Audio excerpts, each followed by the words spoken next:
So Jasper, an Asian American teacher in Sacramento, observes that his overwhelmingly black middle school students are very aware that their teachers treat them slightly differently.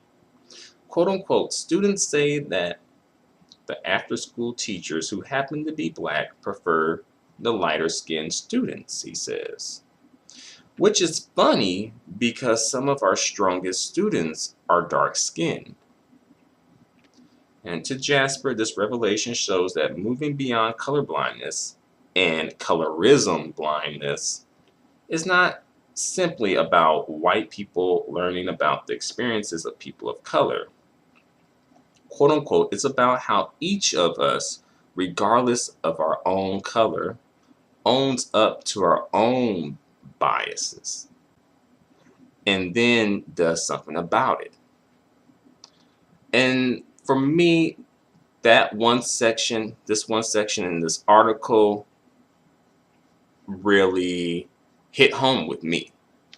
And that's probably like the one thing, if you get nothing else from my videos, if you don't watch any more of my videos, the one thing that I want to leave you with, the one idea, if I had only one idea to leave you with, would be to own up to your bias, right? This is a bit off topic, but it still relates. Google released like every year, Google releases their workforce diversity report.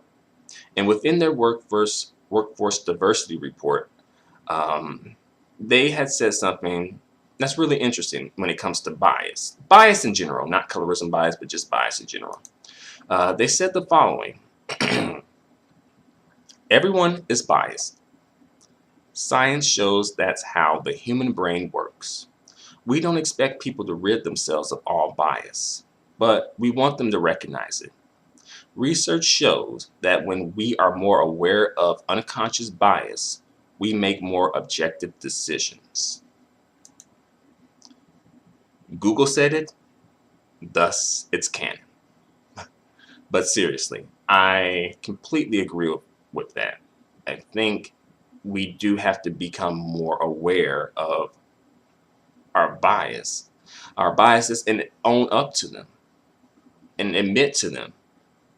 But I think that's where people don't want to do that. That's where the conflict comes in. That's where people get really PC and pretend like everything's all good in the hood when we know it ain't.